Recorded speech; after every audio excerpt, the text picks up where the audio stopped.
Okay, guys, here's just a quick video of where I'm stopping for this weekend. So I got my carburetor repainted. I'm pretty happy with it. Looks pretty.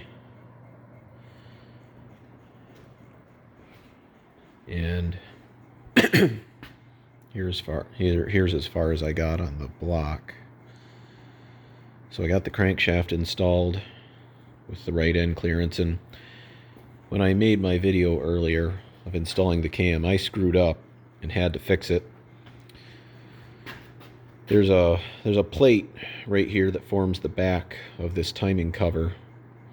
That plate needs to go on the block first, and then the cam slips in, and I didn't do that, so I had to take it all apart and install that plate. And then this timing cover is not easy to get off or on because it's got a couple of pins, locator pins, and they're tight going into the block, so that's kind of a pain. But crank is in, cam is in, and I installed the governor and the generator just so, because I put a little bit of liquid gasket in here, so I installed these things just so I could compress it all together. And I'll more than likely I'll take these things off before I'm done. And I rebuilt the fuel pump, put it on. I got kind of a cheap rebuild kit that they sell. The holes in the rubber aren't stamped right, so I had to modify it a little bit, but I don't know if this pump's going to do anything because I think the check valves are bad and there's not much I can do about that right now. But either way, it's on there. The gas tank that I'm going to use is a gravity feed, so I don't even really need that. I like to have it on there just for the authenticity. It's got that hand primer. I always thought that's kind of cool.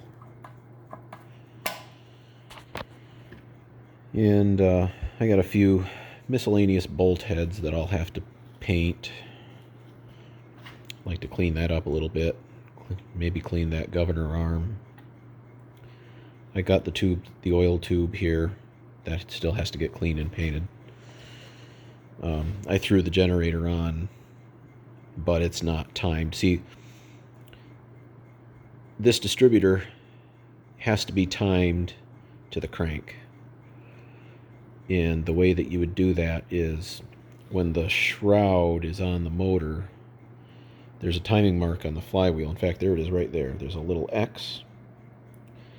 You have to line that X up on a timing mark on the shroud when the number one cylinder is on compression, top dead center. And then when that happens, your rotor needs to be pointing toward this notch, which is where the number one plug wire should go. So that's how you time the generator. You don't actually use that timing plug at all like you would if you had a Magneto. But anyway, getting down to lots of little miscellaneous parts. I'm going to rewire the engine when I get that far. But it's looking pretty sweet. I'm getting excited to see this thing run. So, till next time, I'll catch you guys later.